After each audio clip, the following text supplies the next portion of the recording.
Hello दोस्तों, आप सभी को प्रभु यीशु मसीह के नाम में जय मसीह की। परमेश्वर के नाम की स्तुति और महिमा हो। फिर से मैं आप सभी का स्वागत करता हूं हमारे एक और नए वीडियो में। दोस्तों, आज के वीडियो का जो हमारा टॉपिक है वो है पाम संडे।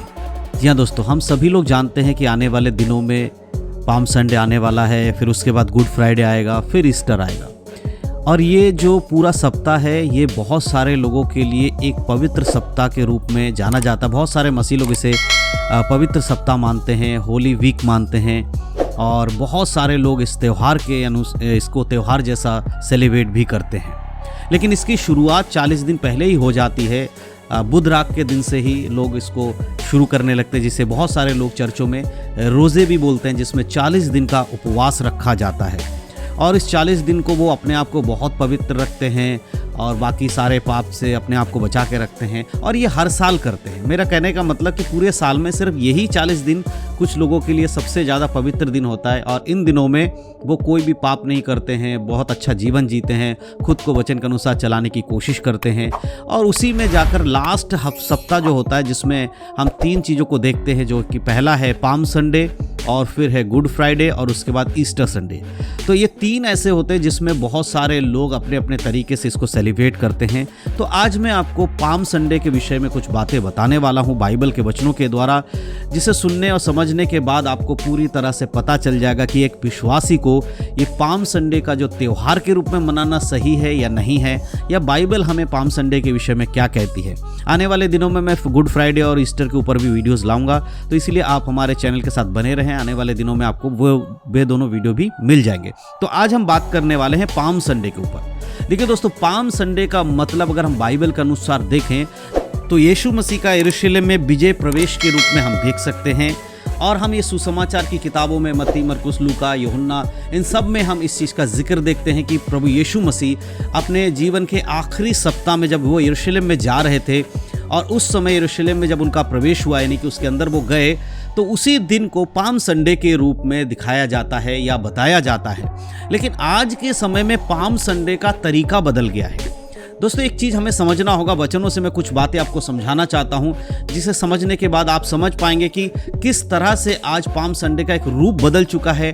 लोगों ने अपने हिसाब से पाम संडे को मनाना शुरू कर दिया है। जैसा बाइबल हमें बताती है उस तरह का नहीं, परंतु खुद की इच्छाओं के अनुसार हर चीज़ को इंसान धीरे धीरे बदलता चले जा रहे हैं। अगर हम देखते हैं मत्ती रचित सुसमाचार, तो उसका हम 21 अध्याय में इस बात का जिक्र बड़े विस्तार रूप से हम देख पाते हैं कि क्या क्या घटनाएं वहाँ पर घटी हैं। मैं कुछ वचन आपके लिए पढ़ना चाहता हूँ, और ये 5 वचन मैं आज को यहाँ इस आयत से आपको दूंगा, जो कि पाम संडे के ऊपर होगा। 5 वचन जो पाम संडे के ऊपर है। तो पहला वचन है मत्ती रचित सुसमाचार, उसका 21 अध्याय और वचन 2। यहाँ पर लिखा है, सामने के गाँव में जाओ, वहाँ पहुँचते ही एक गधी बंधी हुई और उसके साथ बच्चा तुम्हें मिलेगा, उन्हें खोलकर मेरे पास ले आओ। यीशु मसीह यहाँ पर अपने चेलों को ये आज्ञा दे रहे हैं यरूशलेम में प्रवेश करने के समय, उसके मार्ग में, कि सामने एक गाँव मिलेगा, उस गाँव में जाओ और जाकर वहाँ तुम्हें गधी और उसका बच्चा मिलेगा, उसे खोलकर मेरे पास लेकर आओ। सबसे पहली चीज़ यहाँ पर यीशु मसीह के उस विजय पर्व में प्रवेश में सबसे इम्पोर्टेंट क्या था? गधी का बच्चा। वहाँ पर गधी के बच्चे को यीशु मसीह लाने के विषय में वहाँ कहते हैं। मेरे प्रियो, एक चीज़ आप समझिए, एक गधे का क्या काम होता है? एक गधे का काम होता है उसके मालिक का कहना मानना, सामान ढोना। अगर देखें तो आज के समय में गधे का क्या काम है? उसे बोझा ढोने के लिए इस्तेमाल किया जाता है, और बेचारा वो चुपचाप, चाहे जितना भी भार उसके ऊपर डाल दो, वो लेके चला जाता है और किसी से कुछ कहता नहीं, आराम से अपने काम को करता है। यानी कि वो एक तरीके से बोझ तले दबा हुआ रहता है, वो गुलामी की अवस्था में रहता है और उसे छुटकारा नहीं मिलता है। वो काम पे काम करता रहता है, उसका मालिक उसे ज़बरदस्ती काम करवाता है। उसी प्रकार अगर आज आप देखें, मसीही लोग जो आज प्रभु यीशु मसीह पर विश्वास करते हैं, हम जो यीशु मसीह पर विश्वास करते हैं, एक समय ऐसा था जब हम भी गधे की तरह शैतान की गुलामी करते थे, उसके चंगुल में फंसे हुए थे। वो जो पाप हमसे वो करवाता था, हम उन्हीं पाप को करते रहते थे। हम कभी भी स्वर्ग जाने के योग्य नहीं थे।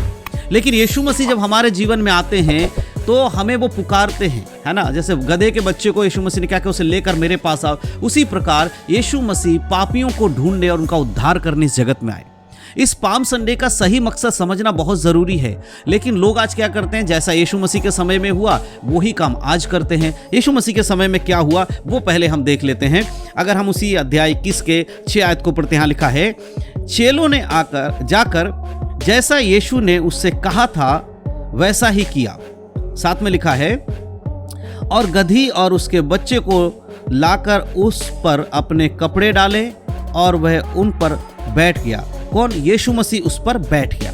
देखिए मेरे प्रिय, यहाँ पर जब गधी के बच्चे को लाया गया तो यीशु मसीह के चेलों ने यीशु की आज्ञा के अनुसार गधी के बच्चे को लेकर आए और आने के बाद उस पर अपने कपड़े डाल दिए।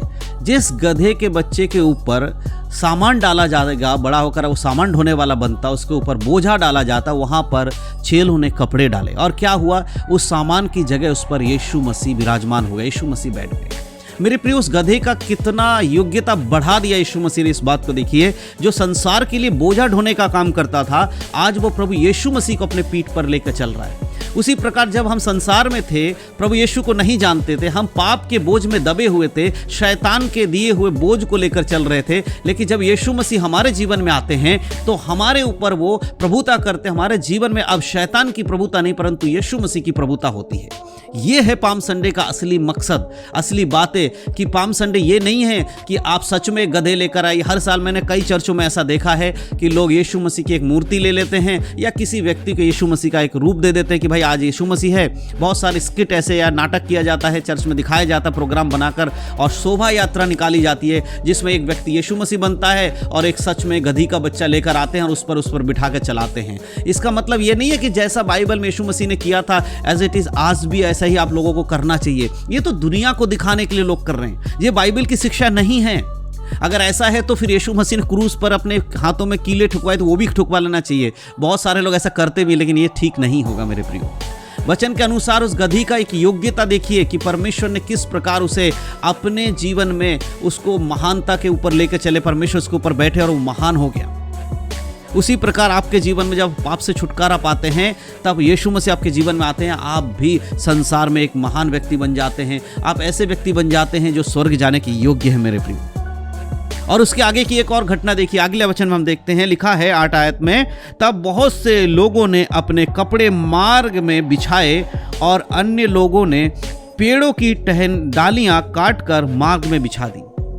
समझ रहे मेरे प्रियो, पेड़ों की डालियों को काटकर मार्ग में बिछा दिया अन्य लोगों ने। आज के समय में भी ऐसा होता है। आज पास्टर लोग क्या करते हैं, अपने चर्च को, या विश्वासी लोग क्या करते हैं, अपने चर्च को खजूर की डालियों से सजाते हैं। कई बार ऐसा देखने को मिलता है कि जब उस कलीसिया के पास्टर आते हैं तो उनके विश्वासी लोग खजूर की डालियों को लेकर अपने पास्टर के पैरों के नीचे डाल देते हैं। खजूर की डाली किसके पैरों के नीचे डाली गई थी? एक गधे के पैरों के नीचे डाली गई थी। और उसके जीवन में कौन था? यीशु मसीह उसके पीठ पर बैठा हुआ था। लेकिन मेरे प्रियो, आज ये बदलता चला जा रहा है। आज उन वचनों के सच्चाई को ना समझते हुए एक तरीके से त्योहार के रूप में पाम संडे को मनाया जा रहा है, जो कि बिब्लिकली सही नहीं है। प्रभु आपसे किस बात से खुश होगा? इस बात से कि आप पाम संडे को खजूर की डालियों को हिलाएं, होसन्ना गाएं और पूरी जिंदगी भर आप पाप करते रहे। सिर्फ आखिरी का जो ये सप्ताह होता है, पवित्र सप्ताह, इसमें आकर आप अपने आप को पवित्र दिखाने की कोशिश करें। क्या इससे परमेश्वर प्रसन्न होते हैं? बिल्कुल नहीं होते हैं। परमेश्वर बलिदान से अधिक आज्ञा मानने से प्रसन्न होते हैं। वचन में लिखा है, क्या परमेश्वर बलिदान से प्रसन्न होता है? नहीं, परंतु आज्ञा मानने से प्रसन्न होता है। आप जो कुछ कर रहे हैं, अगर आप भी इस तरह से बाकी लोगों की तरह चर्च को खजूर की डालियों से सजाते हैं, आप अपने पास्टर के पैरों के नीचे खजूर की डालियों को रख देते हैं, इससे आपका कोई लाभ नहीं होगा मेरे प्रियो। लेकिन मेरे प्रिय, पूरे साल भर अगर आप पाप में जीवन बिताते हैं, बुराई में जीवन बिताते हैं, कि पाम संडे के दिन आप बहुत यीशु मसीह का स्वागत कर रहे हैं, गुड फ्राइडे के दिन रो रहे हैं कि यीशु मसीह आपके लिए मर गया, फिर 3 दिन बाद ईस्टर के दिन आप हंस रहे हैं क्योंकि यीशु मसीह आपके लिए जिंदा हो गया, इससे आपकी आत्मिक उन्नति नहीं होगी और ना ही ये बाइबल के अनुसार सही है। आज हमें यही बात तो समझनी है कि पाम संडे का मतलब क्या है। एक व्यक्ति जो पाप में दबा हुआ था, उसके जीवन में जब यीशु मसीह आते हैं, उस गधे के समान व्यक्ति यीशु मसीह जब उसके जीवन में आते हैं तो वो एक योग्य का पात्र बन जाता है, काम का पात्र बन जाता है और यीशु मसीह के लिए इस्तेमाल किया जाता है और उसकी बहुत लोगों के बीच में प्रशंसा की जाती है। जिस गधे को लोग बोझा ढोने के लिए बुलाते थे, आज उसके पैरों के नीचे डालियों को डाल रहे, कपड़े को बिछा रहे हैं। जब यीशु मसीह आपके जीवन में रहेंगे तो इस संसार में आपका बहुत ही ज्यादा मान सम्मान भी होगा, स्वर्ग राज में आपको बहुत बड़ा प्रतिफल भी मिलेगा। इस बात को समझना बहुत जरूरी है। तो यह है पाम संडे का असली मकसद। क्या आप इस तरह का पाम संडे मनाते हैं कि या फिर आप दुनिया के तरह खजूर की डालियों के पीछे भाग रहे हैं, या फिर आप उस वचन की गहराई को समझते हैं? एक और वचन अगर हम पढ़ेंगे 21 अध्याय उसके 12 आयत, देखिए यहाँ पर क्या लिखा है। लिखा है, यीशु ने परमेश्वर के मंदिर में जाकर सबको जो मंदिर में लेन देन कर रहे थे निकाल दिया और सराफों के पीढ़े और कबूतर बेचने वालों के चौकियां उलट दी। समझ में आ रहा है? इसी दौरान, इसी सप्ताह के दौरान एक घटना और घटती है कि यीशु मसीह जब गधी के बच्चे में होकर यरूशलेम में पहुंचते हैं, उसके बाद एक घटना घटती है कि यीशु मसीह परमेश्वर के भवन यरूशलेम मंदिर में पहुंचते हैं और वहां पर जाकर देखते हैं कि लोग व्यापार कर रहे हैं। परमेश्वर का मंदिर को व्यापार का घर बना दिया। आज बहुत सारे कलीसियाएं व्यापार कर रही हैं, प्रार्थना के नाम पे पैसा, चंगाई के नाम पे पैसा, एक दूसरे के किसी और चीज में पैसा, मतलब कि एक व्यापार बन गया है। भीड़ इकट्ठा करो, लोगों को भीड़ इकट्ठा करने का मशीन बना दिया है। आज कलीसियाओं में, चर्च में प्रभु का प्रचार नहीं होता, वहां पर पास्टर का प्रचार किया जा रहा है। परमेश्वर की महिमा नहीं हो रही, वहां पर भविष्यवक्ताओं की महिमा हो रही है। ये चीज हो रहा है। लेकिन यीशु मसीह ने जब ऐसा होते हुए उस समय के मंदिर में देखा तो यीशु मसीह ने क्या किया? वहां से उनको भगा दिया, उनको वहां से निकाल दिया। और परमेश्वर, यीशु मसीह ने क्या किया? परमेश्वर के वचन में लिखा है, अगर हम उसके 13 आयत को पढ़ते, लिखा है, और उसने कहा, यीशु ने कहा, लिखा है, मेरा घर प्रार्थना का घर कहलाएगा, परंतु तुम उसे डाकुओं का खो बनाते हो। यीशु मसीह कहते हैं, तुम उसे डाकुओं का खो बना रहे, जिसे परमेश्वर का घर बनाया मैंने। आज आपके जीवन को परमेश्वर ने अपना भवन बनाया है। पहला कुरिन्थियों की पत्री 3 अध्याय और उसके अगर आप 16 आयत को पढ़ते, 17 आयत को पढ़ते, वहां पर इस प्रकार से लिखा गया है कि परमेश्वर कहता है कि उसका मंदिर कौन है? हम हैं, मनुष्य है, उसका शरीर है। लेकिन आज देखिए, कलीसिया को सब परमेश्वर का मंदिर मानते हैं, चर्च को परमेश्वर का मंदिर मानते हैं और वहीं पे सब कुछ गड़बड़ कर रहे हैं। लेकिन जो असल में परमेश्वर का मंदिर है, वो हमारा शरीर है, उसके अंदर कोई ध्यान नहीं दे रहा है। उस वचन को भी हम पढ़ लेंगे। देखिए, पहला कुरिन्थियों 3:16 में लिखा है, क्या तुम नहीं जानते कि तुम परमेश्वर का मंदिर हो और परमेश्वर का आत्मा तुम में वास करता है? परमेश्वर की आत्मा तुम में वास करता है या तुम में वास करना चाहता है। मेरे प्रियो, ये है पाम संडे का असली मकसद, ये है पाम संडे का असली तरीका जो हमें समझना चाहिए, उसे अपने जीवन में लागू करना चाहिए। सिर्फ इस पाम संडे के दिन ही आप पवित्र रहें ऐसा नहीं है। बाइबल कहती है हर दिन, हर समय हमें पवित्रता का जीवन जीना है, यीशु के वचन के अनुसार चलना है, और जो व्यक्ति ऐसा करेगा वही स्वर्ग राज्य के योग होगा। संसार के समान जैसे कलीसियाओं में आप सजावट करते हैं, खजूर की डालियों को लगा देते हैं, यहाँ तक कि पास्टर के पैरों के नीचे खजूर की डालियों को बिछा रहे, इससे कभी भी आपका उद्धार नहीं होगा। ये काम करने से आप स्वर्ग नहीं जाओगे। लेकिन अगर आप आज्ञा के अनुसार चलोगे, इन वचनों को समझोगे कि आखिर पाम संडे के समय यीशु मसीह ने क्या उपदेश दिया था, यीशु मसीह के वचन का क्या अर्थ है, उसके गहराई के क्या मतलब है, जब उन बातों को समझकर अपने जीवन में लागू करते हैं, वो आपके लिए असली पाम संडे होगा मेरे प्रियो। इसीलिए अगर आप पिछले कई सालों से इस तरह का पाम संडे आप मनाते आए हैं जो आपकी कलीसियाओं में होता है, आज अगर आप सुन रहे हैं इस वीडियो को तो अपने पाम संडे के तरीके को बदल दीजिए। आपको जरूरत नहीं उन सारे दिगंबरों को करने की, इधर उधर की चीज़ों को करने की। आप वचन के अनुसार चलिए। हर दिन आपके लिए पाम संडे है जब आप वचन के अनुसार चलते हैं, हर दिन आपके लिए गुड फ्राइडे है जब आप वचन को मानते हैं, हर दिन आपके लिए ईस्टर है जब आप वचन को दूसरों को फैलाते हैं। इस बात को आपको ध्यान रखने की मेरे प्रियो बहुत ज़रूरी है।